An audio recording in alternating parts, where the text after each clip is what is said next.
Good afternoon, everybody, and welcome to Riverside Industrial Village. To start your visit, I'm just going to give you a brief account of the history of the museum before letting you roam about on your own. I won't keep you long, OK? Now, from where we're standing, you've got a good view of the river over there. And it was because of this fast-flowing water that this site was a natural place for manufacturing works. The water and the availability of raw materials in the area like minerals and iron ore, and also the abundance of local fuels like coal and firewood, all made this site suitable for industry from a very early time.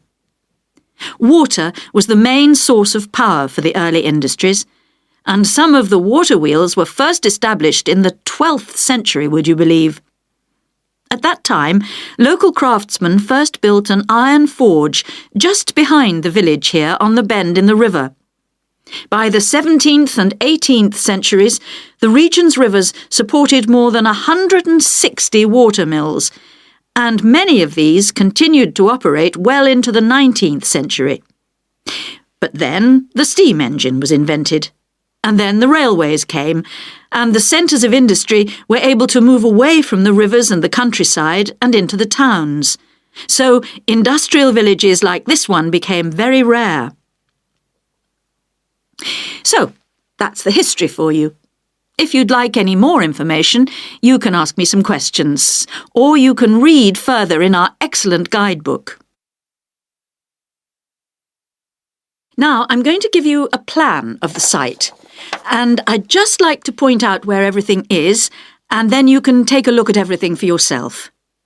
I've already pointed out the river, which is on the left, and of course, running along the bottom is Woodside Road.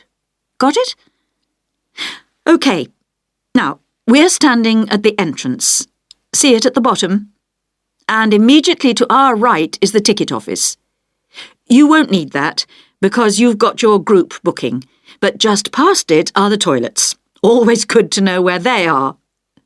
In front of us is the car park, as you can see, and to the left, by the entry gate, is the gift shop. That's where you can get copies of the guide, like this one here. Now, beyond the car park, all the buildings are arranged in a half circle with a yard in the middle. The big stone building at the top is the main workshop. That's where the furnace is, and where all the metal was smelted and the tools were cast, as you'll be able to see.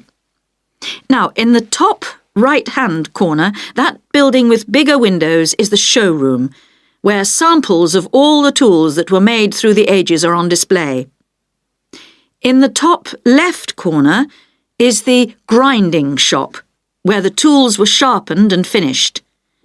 And on one side of that, you can see the engine room, and on the other is the cafe, which isn't an antique, you'll be pleased to know, though they do serve very nice old-fashioned teas. The row of buildings you can see on the left are the cottages.